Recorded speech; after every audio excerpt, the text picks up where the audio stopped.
Welcome everyone. Good evening. Thank you for giving up your evening, well, a bit of your evening to come and meet with us today.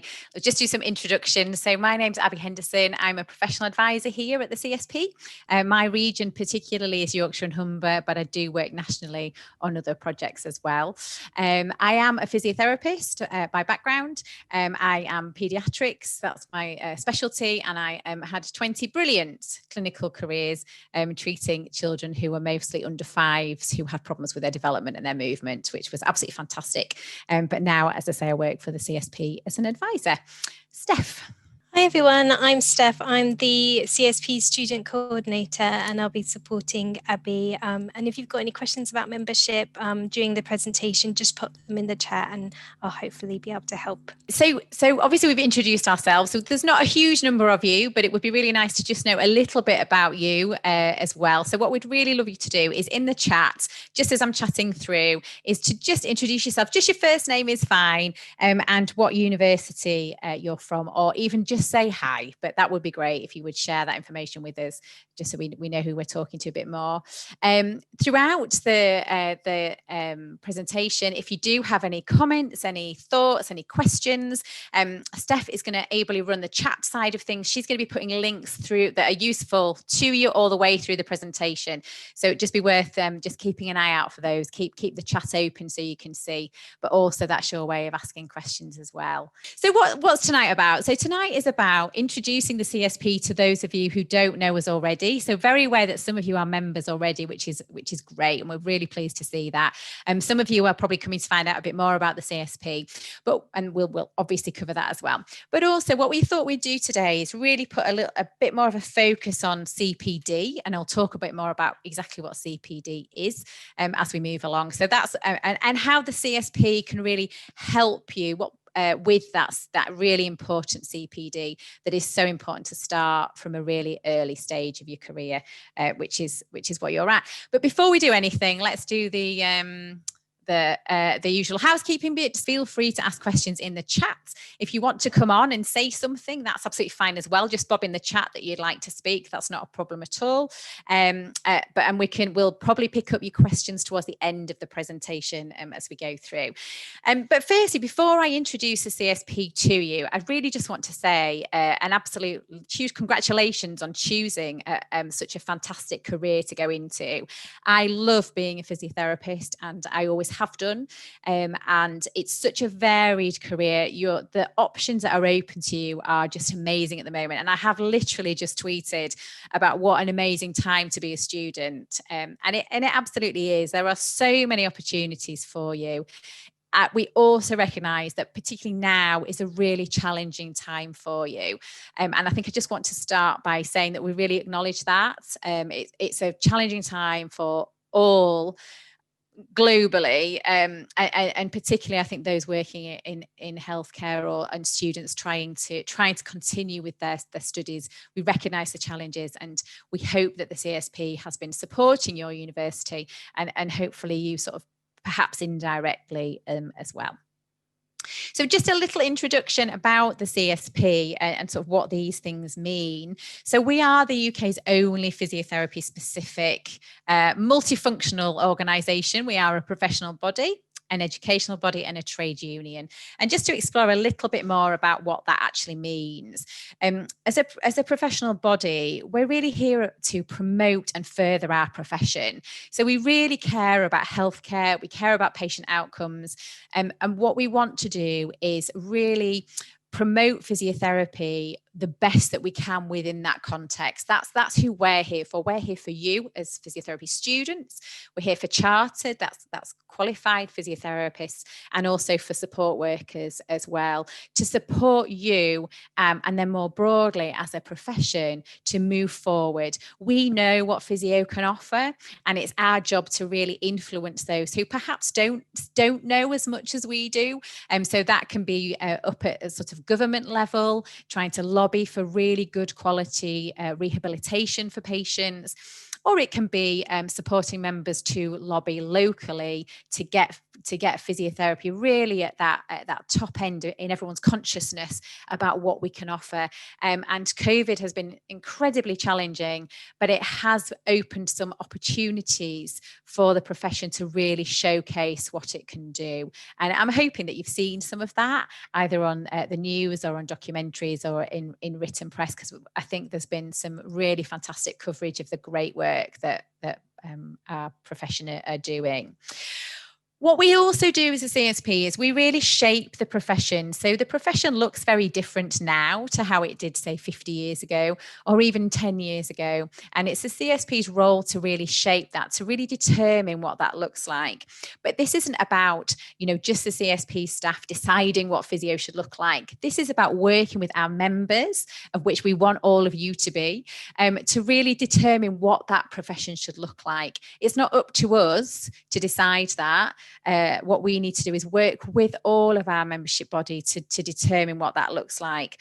And one of the areas that's been really transforming over the last few years is the move towards this advanced practice level of physiotherapy. So that's where physiotherapists are working really at the very top of their license, the very top of their capabilities, to be doing fantastic work in a much greater arena than ever we have before. And the CSP has been really instrumental in doing that. We also are an educational body, so we've been involved with your courses long before you were there, which is great. So we accredit degree courses, and that includes yours. So all of the physiotherapy courses must meet the standards that we set, in order to determine really that when you come out of your course as qualified registered physiotherapists, that you have those skills and capabilities and awareness to be able to work really effectively within healthcare settings. And we also provide development resources and opportunities to the universities. And particularly over the last few months, I think more than ever before, we've been working with the universities to support them. So they've very quickly adapted to online learning. There's been challenges around placements, and the CSP have supported your universities to try and work their way through these difficult times. And then another aspect which will be you will probably have more engagement with at some point once you're qualified, but it's a really important part for us is our trade union, and we work very closely with our trade union colleagues. And what our trade union aspect of CSP does is really protect and advocate for our employed members. We lobby and campaign for pay and conditions, and they're really representing and supporting physios in the workplace if you ever did have a workplace issue.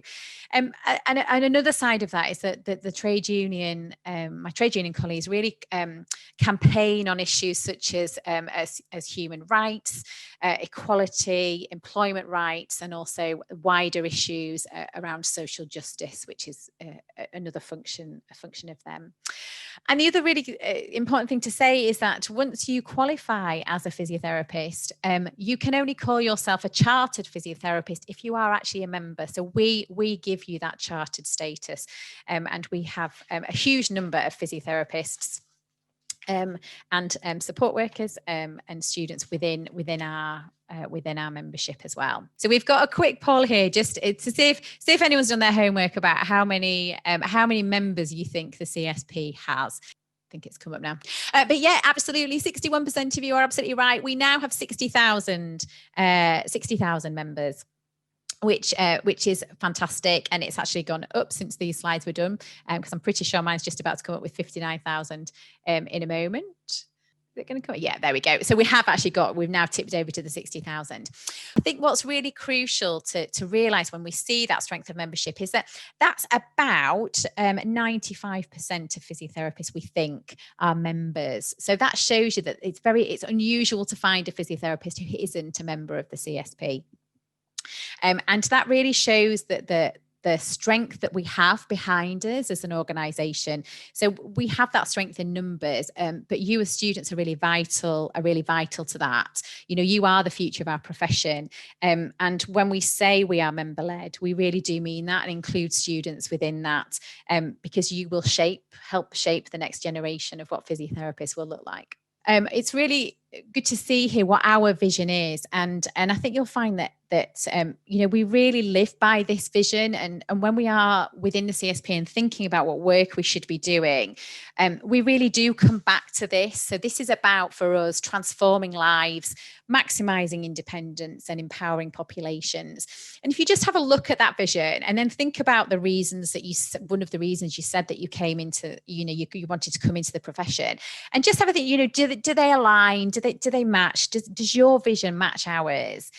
And it might be that you might not know that yet, but that's absolutely fine. And I think just wanting, fundamentally, if you know that you want to help people and you have an interest in this area, and generally just thinking that you want to make people's lives better, then that's absolutely shows that you're totally in the right place.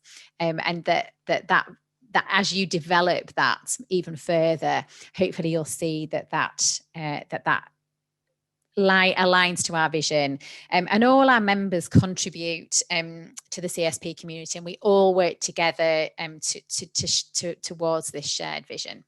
So moving on to CPD. So CPD is continuing professional development, and it might sound a bit bizarre. Why are we talking about CPD when I've not even completed my first term of physiotherapy education for most of you? The reason we're covering it now is because you can never start your CPD journey too soon. Working towards CPD, doing CPD, continuing professional development activities, is an absolute must for all physiotherapists. And it isn't just in healthcare that CPD is expected. It is expected across many professions, even sort of accounting, you have to show CPD. And what makes it absolutely obligatory, apart from it being the right thing to do to make sure that you're up to date with what's happening within your particular area of practice, is because the HCPC tells us that we have to do it. So the HCPC is the Healthcare Professions Council, and you must be registered with them to be able to practice as a physiotherapist. It is an absolutely non-negotiable aspect of working within the UK. Within the UK, you have to be registered with the HCPC. And what they do is they really set the standards of practice and proficiency. And their job is to protect the public. And that's absolutely right that there is a body out there doing that. The CSP does not do that. We don't regulate. What we do is we support members to be able to comply with HCPC standards, but they are the regulator of our profession and 14 other healthcare professions as well. So one of the roles of the HCPC is that they do set the standards that all registrants must meet. And so that really says it's not a nice to do, it is something that we have to do. And we have to declare that we are meeting the standards for the HCPC, and one of those is CPD. So there's just a nice definition there about what CPD is. And I think that the important thing to realise is that it's so wide what CPD is that you'll be doing so much of it without actually realising that that's what you're doing. And you'll be doing that as a student, and then you'll continue to do that as a qualified member as well. So it breaks it down nicely there into different groups of activities. And it is important that we do a range of activities. And I'm saying we because I still have to do CPD as a registered physiotherapist, even though I'm not practicing clinically. I still have to, I am still registered with the HCPC because I'm still a physiotherapist. I'm just working within a different role. So we have to show that we're doing activities across all of these groups. And some of them sort of cross over a little bit, but work-based learning are those things that you'll do either when you're working or when you're out on placement. And it's things like case studies, audit, thinking about feedback from service users. Linked to that are things like professional activity. So we're going to talk in a moment about how the CSP can help with link you up with networks. So it might be working with a network actively is something that shows professional activity as a student. It could be presenting at a conference, because that is absolutely possible as a student. You can do that. It may be just being active within a conference. And then there's sort of formal education as well, which is obviously where you're at mostly at the moment with your course. But there may be additional things that you go on to do with formal courses. Or it might be that when you're on on placement that you get the chance to access additional educational activities. And that would come into that. But an awfully big part of CPD really is that self-directed learning. What I would really say is that that doing CPD is a skill. So on its own, none of it is hugely difficult. What can be challenging is to really show what your learning has been as a result of completing these activities. Because what CPD is not, is it's not a tick box exercise. It's not going to sit at the back of a lecture theatre or sitting for a 2-hour Zoom webinar on something and then ticking the box to say that you've done it. That isn't really CPD. It's all about the process of learning from it. But there's lots of ways of doing CPD activities now, and I think with COVID changing the way that we're all learning, is that there's loads of options now. If you just go on Twitter, literally you'd have to scroll through probably only 10 posts before you're seeing a link to a certain webinar, a certain online conference. And the beauty at the moment is that most people are being so generous with their time that loads of them are free. So it's really worth keeping an eye out for anything that might be really useful to you now.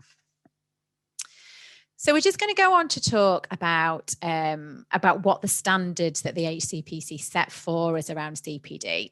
And just to say at this point as well, do bob any questions, keep bobbing questions in the chat if there's anything that I'm not explaining clearly enough or you want me to go into a little bit more. But one of the key things about CPD is that it has to be regular and consistent. So the HCPC don't say, for example, you must do X amount of hours. You must do 60 hours of CPD a year to prove that you are competent to do a certain thing. They don't say that for general CPD. And the reason they don't do that is because it's not about, as I've just said, it's not about the number of hours you do. It's not about going on courses. And that was a very traditional way of looking at CPD, was that you would just go on a course, get a lovely certificate attendance sheet, stick it in a folder, and that was your CPD portfolio. It's much more than that. It's much deeper learning. But it has to be done regularly, but it is up to you to determine how to do that. So it can be flexible, is my advice, but it must be consistent. And it may be you end up doing more activities, CPD activities, when you're on placement, because there's more opportunities. So you may be more active then, and then you may just have less activities during those times, and that's absolutely fine. It's just keeping an eye on that consistency. The reason why there are those different kind of learning activities emphasised there is because different activities give you different things. And I know that sounds really obvious, but it really is important to recognise the differences in the offer of the things that you're doing for CPD. And part of it will be about how you make that CPD fit for you. How you make that activity fit to your learning needs. So this, again, isn't about saying that every single physiotherapist working in a specific setting, let's say outpatients treating backs and knees, that every single physio who treats those patients must do X, Y, and Z, because everyone has a different need. And part of doing a training needs analysis is absolutely CPD in itself. So this isn't just about being dictating about what you need. And that's why it talks about different kinds of learning. We're going to talk about how to record CPD a little bit later on when we talk about our online offer for you to be able to do that.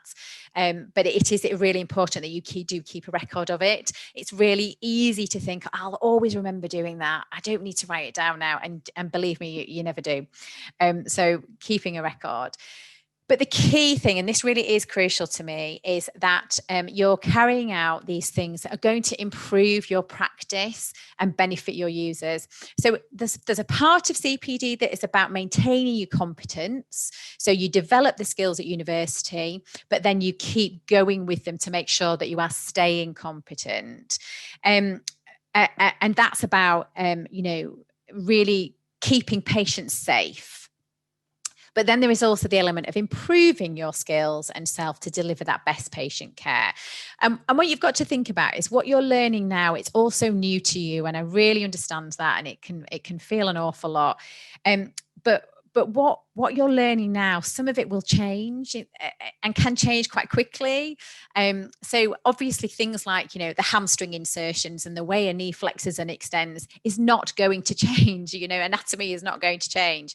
Particularly neuroanatomy is a bit different, but the most of anatomy is not going to change. But actually, treatment approaches, different modalities, things like that do change, and it's important that you keep up with those things when you're working, and that's part of CPD as well. And I think just to sort of nod to COVID again is COVID has changed healthcare forever. And there are now some CPD needs for people, for clinicians practicing out there, to be able to adjust to a different delivery of healthcare. Because I think it's accepted. We'll never quite go back 100% to how we were, because there are some elements of healthcare being delivered in different ways, such as digital offers. There will be elements of that will stay. And so some people have those CPD needs as well. And that just reflects that you can never stop learning. Every day is almost a school day, even when you're qualified. I certainly feel that. And then finally, the HCPC talk about audit. And a clinical audit is really a way of finding out if healthcare is being provided in line with the standards that it should be, and it's getting the outcomes that it should. And that's really important for both the providers of healthcare, but also for the patients who are using healthcare. It tells them about the quality of the services they're accessing, and it also highlights areas that can be improved as well. So that's a whistle-stop tour through what CPD is. I'm sure you will go into it in much greater depth at university. But how can the CSP help you to do those things? Well, one of the key ways that we can do that is by delivering our Frontline magazine to your door. This was the special student edition from September. And as a member, this is what you get. And how you use Frontline, again, it's a really individual thing as to how you choose to do it. But what I think Frontline really offers you is that real snapshot of what's going on within the profession in a real nutshell. So that's really useful for your placement prep. It's really useful for you to be able to have those educated discussions with your peers, but also with your clinical educators on placement, but also just to inform you about where the profession is at the moment. And I think that what Frontline is really good at doing is it's really reflexive and it's really adaptive to what's going on at the time. So obviously we have lead times in for printing, but I think hopefully those of you that have been receiving Frontline for a couple of months will see that it's really relevant to what's happening right now. And within that, there's loads of different sections of Frontline. So I'd really encourage you when you get it to really appreciate the differences between different aspects of the magazine for you to be able to use that. And quite often the articles and things do have little hints at the bottom about how to use it for CPD. So it might be that it talks about a particular treatment approach that you might go and then do a bit more research on. It might they might include a case study of what's gone really well in a particular area. And you might think about, well, how does that apply to me? There's lots and lots of ways of using that. Within that as well, the professional advisors have a hot topic section, and that's giving advice about professional situations. It's not clinical advice, so it's not telling you what to do with a patient, but it's talking about issues within the profession and what advice we can give for that. So I think Frontline is a really key offer to keep you up to date with that. At the same token, the Physiotherapy Quarterly Journal gives you that evidence base. So there is an expectation within the CPD for the HCPC, all these acronyms, sorry, that a lot of what you have involved within your CPD is evidence-based. And what that means is that it's based on the latest research. It's usually a blend of research, of expert opinion, of patient choice. But it's really important that you're aware of the research priorities within the profession, and the CSP as an organisation can help with that. So not only through the quarterly journal, but if you look on our website, which we're going to navigate you through a little bit later, we also highlight those areas that are really pressing for the profession. So we look at our campaign. If you looked at our campaigns pages, our news section, you'll see what's really pressing, and you can use that for CPD as well. You all have access to great library services through your universities, but we also offer an online physio library service too. And then just linking everything together really are our email bulletins, and Steph's going to show you exactly how to email, how to sign up to what you want to hear about. So obviously we have 60,000 members. Our email bulletins are not going to be not everything that you would want to you're not going to want to hear about absolutely everything that's going on in the CSP. You're going to want to put some preferences in there. And that's really easy to do. And to change your preferences at different times as well is really easy. And we're going to go through that with you. But I think the email bulletins really summarize lots of things that are on offer from us in terms of sort of CPD opportunities as well. But one of the key things that I think the CSP really does offer is this opportunity to engage and network with a huge number of professionals. And you know, it's never too early to network and to start learning from other people. And what you find is that physios generally, we're all really proud of our profession and we really want to feed back into our profession. We all remember being students and we want to feed that back. So generally we're quite, I would like to think that we're quite generous with our time and our expertise. And, you know, particularly people who give up their time, physios and support workers who give up their time to volunteer on things like our professional networks, they're really keen to help you if they can. So you can engage with them via the CSP. So the way you would do that is by accessing our ICSP, stands for interactive CSP forums. And again, you click on and subscribe to as many or as few as you want to. And that may depend on your particular interest. So I know there was quite a few of you who had expressed an interest in sport. So there are definitely some ICSP forums for you. Or it might be that you're going onto an orthopedic placement or you're going to a pediatric placement and you want to know something a bit more about that area for a while. You might click and look at those onto those forums as well. So there's lots of ways of getting involved with us. The professional networks, some of them have regional branches as well. And what they are groups of professionals really interested in one specific area of physiotherapy. So for example, there's a group for pediatric physiotherapists. There's a group for those interested in occupational health and ergonomics. There's absolutely loads of different groups, and there's a list on the website, so you can get involved with them as well. Because really what you're doing is you're taking that opportunity to learn from a community of thousands instead of just those around you.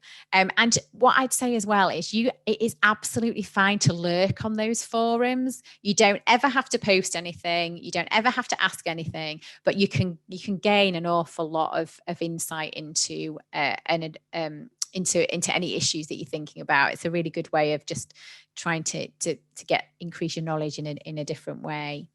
We also run webinars. We run webinars both on a regional level. So just last week in Yorkshire and Humber, we ran a webinar for CSP members about long COVID and about a clinic that was set up in Leeds to manage those long COVID symptoms. So these are patients who just don't quite fully recover from COVID as quickly as we would like and are needing ongoing rehabilitation for things like fatigue and breathlessness. It's a fantastic webinar, a great member who again, very generously volunteered, gave up her time and gave a great presentation. So we have regional webinars, which you are very welcome to attend as a student member. And then we also do sometimes student webinars. So not long ago, I did one on physical activity because I also wear another hat with Public Health England, where I train healthcare professionals to be discussing physical activity with their patients on a more routine basis. And there's lots of others as well. You do have a student reference group who are 12 student member volunteers, and they provide that sort of voice into the CSP and direction. So you can liaise with them, but they also run quite a number of webinars and Instagram chats and things like that. So there's loads of ways to engage with us as well. And in normal times, we do run events across the UK as well, face-to-face events as well. What I should point out is the fact that we also have lots of other networks that you can become involved with, and that's on a regional level and a national level, but also we have got a diversity network as well, which has just set up. So I think Steph might talk a bit more about trying to get some information from you about that as well. And even better, we have to come on to this bit, is about saving while you develop. So we give you lots of opportunities to develop that CPD, but we also offer other things as well. So we can offer funding for elective placements and presenting at conference. That's obviously through an application process, but that is available. And one of the key things is we do offer student members our discounted tickets for Physio UK. We have just a couple of weeks ago delivered our first virtual Physio UK, which was just brilliant. It was totally immersive, avatar-driven virtual world. It went really, really well. And the students, volunteers on there were really key to helping us run that successfully. Which was absolutely fantastic. But as I say, in normal times, we would take over Birmingham Conference Centre, and honestly, we couldn't run it without the student volunteers. And even if you don't volunteer, the discounted ticket is worth it on its own. It's such an immersive experience being surrounded by well over 1,000 physios, all completely enthusiastic about the job that they do. And it's really worth it. I would say that to you, if you ever get a chance to actually go to Physio UK, do take that chance, because it's an absolutely amazing experience. And also one of the key selling point, I suppose, in terms of finances is that if you become a student member, you will receive 3 months free chartered membership once you are qualified and eligible to become chartered with us. And so you more or less get all your money back from your student membership. So it's important, I think, that we point that out. So how do we reflect and record our CPD activity? So it's really important to use that word reflection in there. One of the ways that we really learn properly from our CPD activities is to really reflect on both our activities, but also on maybe situations that have arisen, thinking, well, did I manage that well? Was there something different I could have done? Has it highlighted any training that I might need? But really importantly, it isn't all about that negative reflection. We have to also reflect when things have gone really well. And there are things that can support you to do that. So the thing that we run at the CSP, which your membership gives you access to, is something called an e-portfolio.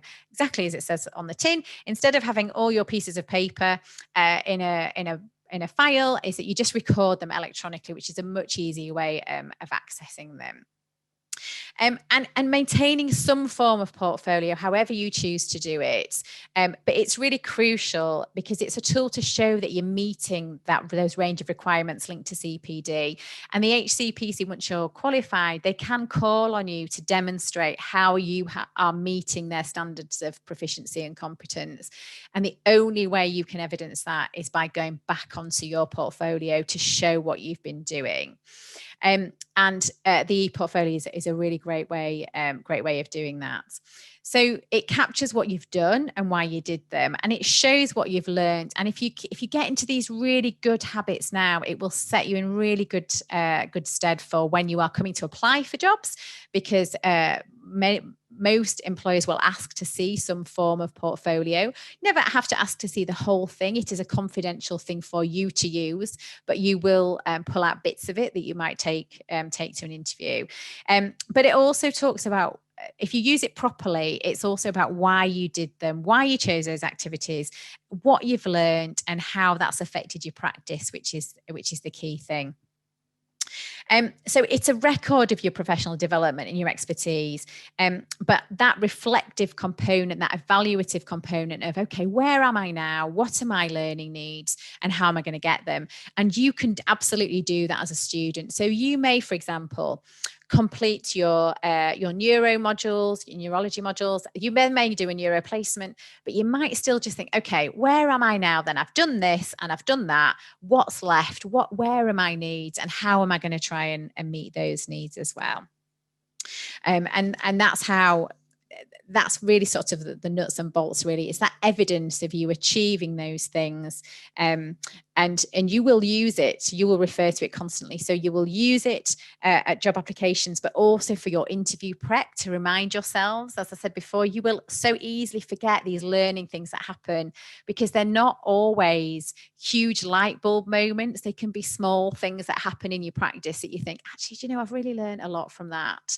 And I continue to have those really regularly throughout my work as well. And it is just ongoing. And then, as I said, it's that sort of demonstrable evidence that you are meeting the HCPC standards. So it's just such a good thing to get into those habits now and develop those skills. As I said before, CPD is a skill.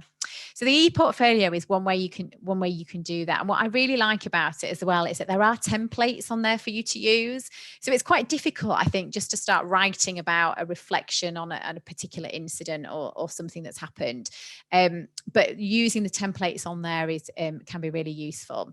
So what I'm going to do now is I'm just going to stop sharing this, and I'm going to just really quickly navigate you around the website. So this is the landing page for our website. There's a huge amount of information that's on the website, but to navigate to the e-portfolio, you click on this professional and clinical page, click down here to CPD and education, and you can see that is where you access the e-portfolio within the Learning Hub. What's also on here, so you can see that is where you would go to here. There's also lots of advice for you about CPD. So I'd encourage you to have a look at that at some point. But if I click on there, what you'll also see is there are video guides, for example, about how to navigate and use the e-portfolio. It's a really simple system to use, but there's lots of advice on there. And there is an email address as well if you are struggling with it. But this is what you will get. And then these e-bites of really good learning that can be useful for you as well. Again, it's not about saying you have to do all these things. This is about what's appropriate for your needs. Just while we're here, I want to show you our coronavirus hub, just because there is a student section on there as well, but also to show you about how we've been trying to support our members through working in a pandemic, which none of us have ever had to do before. So very quickly, we tried to get together as much supporting material as we could, as much guidance as we could for our members.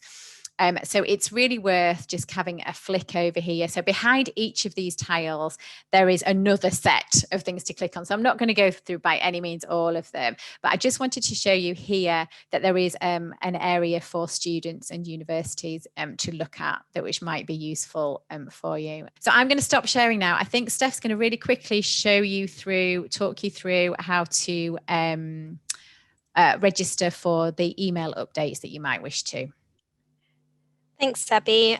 So there are a couple of ways that you can personalize what you get from the CSP, because when you go onto our website, there's so much content and it can be quite overwhelming.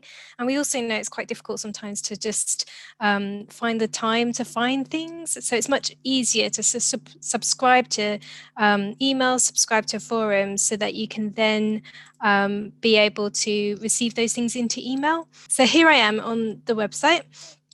And I'm going to go to your account, which is my account. And you can see here, hopefully, that you have a number of options. And one of those is email preferences. So I've subscribed to quite a few things, and you can see all these things that are tick boxed. But most probably, if you haven't gone in here before, you'll probably have lots of empty tick boxes. So I would definitely subscribe to the Student Life Bulletin, which comes out every couple of months with lots of information provided by students. There might be things that you're interested around just generally. Physiotherapy News is a great one. Also getting an update of when the journal comes out, which is quarterly, and that we mentioned earlier. Member benefits. So see what you're interested in. You can unsubscribe at any time. And then also with the ICSP that we talked about, the forums, as I mentioned in the chat, you can go and subscribe to emails from the forums and be alerted when new posts go up, which does make it much easier. So I can show you this. We've got about 60 forums, so I'll just scroll through.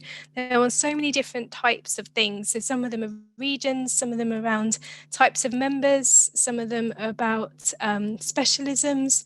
So have a look through, and what you can do, you can join it with emails, and then you get a reminder of when there's new things to look at. This is really good when there's events coming up or new opportunities to get involved. You're going to find out about those things first if you are subscribed and getting those emails, and you won't miss out. I also really recommend following on social media. That's also a really good way of keeping in the loop. There's the CSP on Twitter, and I know many of you are on Instagram, but it's really worth setting up a professional Twitter account now, because there's lots of physios on Twitter and there's lots of activity there. Also the CSP students on Twitter, and we're also on Instagram as well at the same account tag. So do follow us, do get involved, and I'll pass back to Abby. Thank you. Thanks, Steph. Lovely. So just going to finish off the sort of formal bit of the presentation by just sharing a video with you, which really sums up and summarises what we are, what we're all about, really. As physiotherapists, we transform lives, maximise the independence of patients, empower populations. We are the Chartered Society of Physiotherapy, and this is our vision. Created by members, for members. We are the UK's only professional, educational and trade union body for physiotherapists, physio students and support workers. Our registered members call themselves Chartered Physiotherapists. When I see a job applicant with the word chartered, it gives me confidence, it gives me reassurance that they're going to have the competence, the ability to do the job, and that they're the real deal. Being a chartered physiotherapist means that you are more than just a physiotherapist. You are part of a voice of the profession. The CSP offers member networks across a wide range of interests. Patient populations, practice specialities and interventions, as well as our 3 diversity networks. We help develop the leaders of tomorrow. We work with other stakeholders to lobby and influence national healthcare policy, making sure that the profession is at the forefront of improvements and transformation in healthcare across the UK. The CSP is doing a lot of work at the moment to support digital education, placement, to make sure that our members are supported as best as possible. Physiotherapy is a growing profession.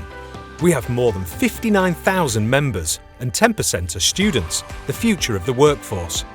Our local networks come together at regional and national levels to provide a powerful collective voice to drive change. We work with universities delivering pre-registration degrees alongside the Health and Care Professions Council. Throughout your career as a physio, there will be times when you need the support of others, other students, your colleagues, experienced physios, employers. Becoming a member of CSP enables you to immerse yourself within the physiotherapy world.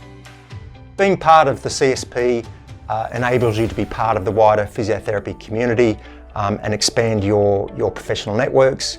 And it does that through things like Physio UK, the annual CSP conference. CSP members have access to a wide range of educational resources to both support and supplement their learning. These include webinars and research tools, and an online e-portfolio where you record everything you learn. As a member of CSP, you can call on advice and support about anything practice related by contacting our advice service. The support I've received from the CSP on placement is very handy tools that they've got on their website on the portfolio. It gives you templates on how to reflect and how to write critical appraisals as well, and what things are key. It also benefits me from the ICSP as well, as you can connect with other members, have discussions on the forum and also ask for questions, and they always get answered online. Someone with the knowledge will get back to you at some point. And there's more. Funding opportunities. Member-only discounts including lifestyle offers through CSP Plus, and 3 months free membership when you qualify and become a chartered member. We'll also send job vacancy bulletins to help you take your first steps into the profession. you get the Frontline magazine sent through to you. So that really has lots of varied issues and topics, whether that's case studies, whether that's highlighting CPD. If you're also working as a physio support worker or assistant, joining or upgrading to Associate Student membership could be the right option for you. Associate Student membership equals peace of mind. Not only do you get insurance and legal protection, you also receive workplace support from our stewards and reps. All this help and guidance is available for a competitive monthly rate. CSP membership is also available to international students. And there are many benefits, especially around finding work and connecting with the wider community. Being a CSP member is very beneficial and it helps to increase your competitiveness. So you get to join different events such as volunteering, and also these experiences are very good to look on your CV. So that is a really good plus. Once you graduate, your journey with the CSP doesn't end there. Wherever you practice, in the UK or internationally, we have a membership category to suit you. Joining the CSP was something I did day one, and I've never ever regretted it. It's meant that you will get the opportunity to connect with all sorts of other people. You are the future of physiotherapy and we need to hear from you. I look forward to meeting you as soon as I can.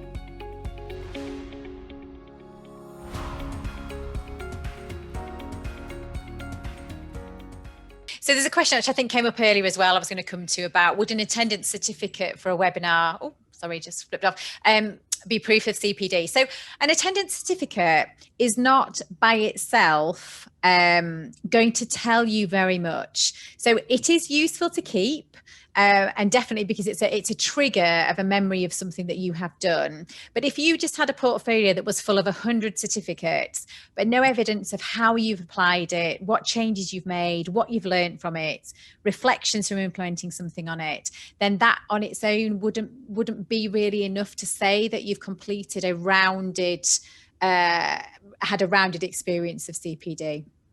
So I would say on its own, no, but it's useful as part of a package to definitely show that you've given that time and that you've focused on that area of physiotherapy as well. So I hope that answers that question.